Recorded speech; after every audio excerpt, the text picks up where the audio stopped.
What's going on, guys? I want to welcome you back to Clever's Multiverse. And today I want to talk about the top 10 figures for 2023 that really meant something to me. Now, when I say the top 10 figures, I realize that people take these lists very seriously. Now, check this out. These 10 figures are 10 figures that meant something, like I said, to me. These are figures that either I didn't have because they came out so long ago and the price is so jacked up that I really didn't want to spend the money on them, or two, they actually replaced a figure that I already had in my collection because I felt that this one was so dope. So with that being said, this is not the best of 2023. These are my favorite of 2023. So let's go. So at number 10, we're going to start off with Ultimate Captain America. Now, Captain America is one of those figures where he comes out every so often. I have a handful of these, probably like 4 or 5 Captain Americas, but I have to say that this one is probably the most well done Captain America out of all the ones that I have or all the ones that I've seen.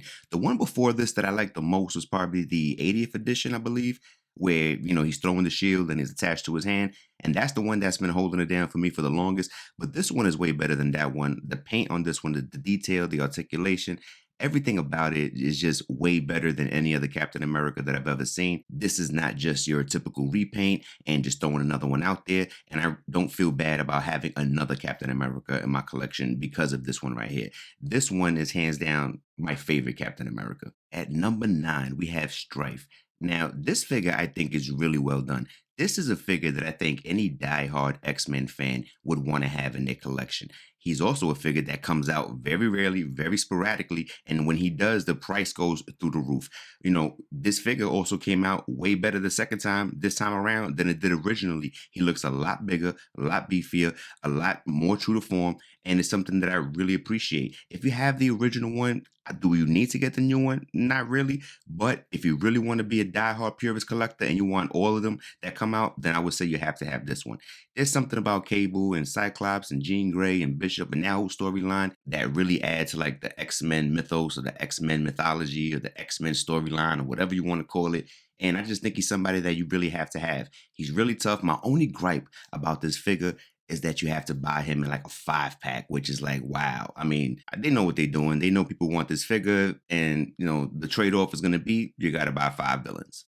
Holding down the number 8 spot will be the Blob. Now, I have wanted this figure for a really long time, and everybody knows who collects Marvel Legends, there was only one way to get this figure. He was a Build-A-Figure that came out back in the days, and he was going for an arm and a leg. But if you ask me, this new version came out way better. I'm happy about the fact that it was a deluxe figure and they did not go the Build-A-Figure route, because I could see them trying to stretch this guy out to about 7 to 8 figures that nobody really wants, just trying to put this guy together. So I would rather pay a little more for the deluxe figure than going around chasing down a whole bunch of figures that I really have no love for. The X-Men have been getting a lot of love this year. And, I just want to say, if you're trying to put together the Brotherhood, this was your year. Toad came out not too long ago. We have the Blob. Avalanche just came out on the retro callback. And Magneto came out with the 9/7 animated. They're really doing a lot of things for the X-Men, and I'm super happy that they're doing them back to back because I need a complete Brotherhood. At number 7, we have Spiral. Now, I've been trying to put together my Mojo World for a little bit, and this year it has been hitting. So they dropped 2 Mojos this year. They dropped Longshot, Dazzler, Spiral, and they must have been getting the message because this is something that I've been trying to do for a minute now. Spiral came out before, but as far as I know, that was a Toy Biz, and that was super long ago. And if you had to compare the old Spiral to the new Spiral, it's like hands down, this is a way better figure. I can tell you right now, I love this figure. This is probably, I'll just let it out the bag right now. This is my number 1 favorite figure that came out in 2023. I haven't even opened mine. Mine are still in the box. I just refuse to, but this is one of my favorite figures, hands down. Just the articulation, everything it comes with, the amount of accessories, the fact that it hasn't been done in a really long time and this well at that. I really like this figure.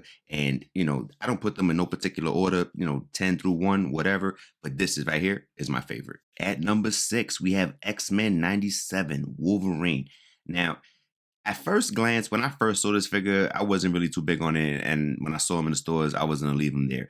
But I actually picked him up and I did a review on him and I compared him to the Tiger Stripe Wolverine. And let me tell you, this figure has really surprised me. And this figure has actually gone up on my shelf and hasn't replaced my Tiger Stripe Wolverine, but he is damn near right there. I have them both up because I can't decide.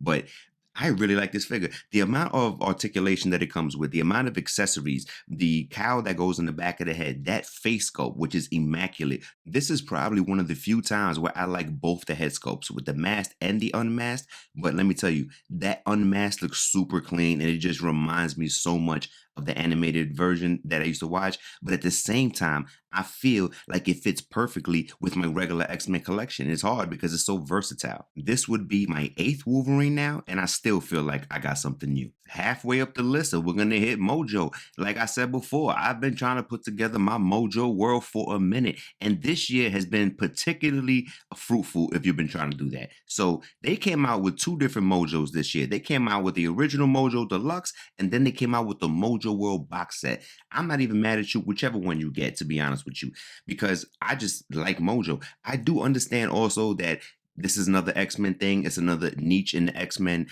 catalog. You have to really be an X-Men fan. A lot of people don't really care for Mojo or they don't really like him as a character. It is what it is.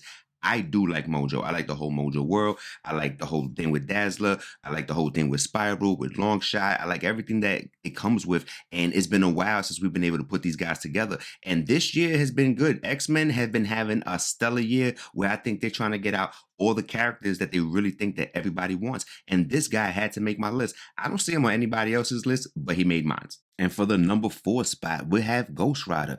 Now, I had to do a little research and go back because I've been holding on to this guy for a little bit. So he originally came out for pre-order in August of 2022, but he did not have a release or a street date until January of 2023. So with that being said, he made the list. So this is another character that I have not seen on anybody else's list for 2023. It's like they forgot about this guy. And I don't understand how you could not want Ghost Rider in your collection. So I have a couple of Ghost Riders. I have the Ghost Rider that came with the bike, but he has a blue outfit, a blue theme. Cosmic Ghost Rider is cool too, but he's not this guy. This guy makes me feel like the original Johnny Blaze. I feel like the only thing I'm missing with this guy is the bike, or better yet, this is the figure that I would have liked to have seen been included with the HasLab that got, never funded. This is the guy. This is about as clean as a Ghost Rider as you could expect, and I'm super happy to have this guy. And at number 3, I have Dark Phoenix. Now, this is another figure that I have not seen on anybody's list.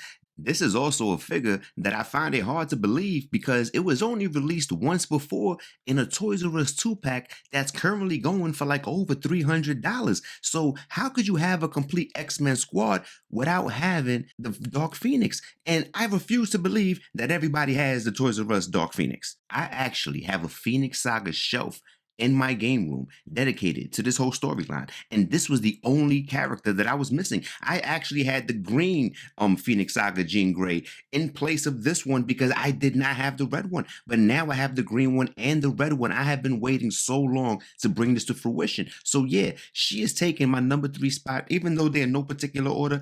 I cannot believe that people are not gravitating towards this figure. Number 2 spot is going to have to go to Black Widow. Now, I am not the biggest fan of collecting Avengers too much.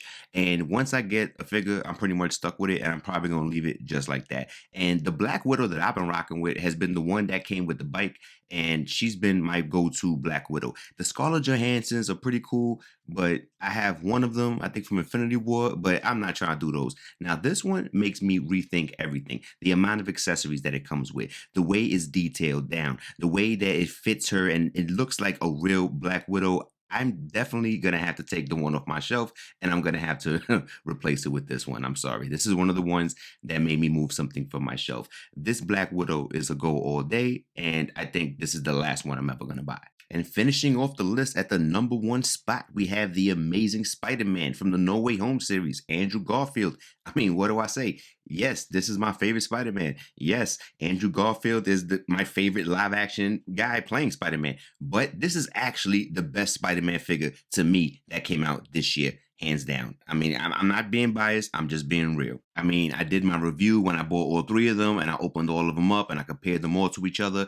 And this was my favorite then. It's my favorite now. The blue and the red from this particular costume from the Amazing Spider-Man is very hardly ever done. It's only ever done, I think, with Andrew Garfield. I never see it on any other Spider-Man. And even though we get hundreds of Spider-Mans, this particular costume still seems to be like a niche. It seems to be like a nuance amongst all of his costumes. Out of all of the No Way Home figures, I have to say that this one came out the best. He has the best articulation. He has the best true to form out of all three of them. And I just appreciate him more than anybody else. Maybe it's also because the other ones are kind of overdone and we don't get this guy and makes me appreciate him a little bit more. Whatever the case, this is my guy. This is my number one. Amazing Spider-Man from the No Way Home wave. And there you have it. Those are my top 10 favorite Marvel Legends of 2023. Let me know what you think. And if you agree with my picks, do you think that I had the right list? Do you think that other people should have made the list? Who would be on your list? I want to hear what you got to say in the comments below.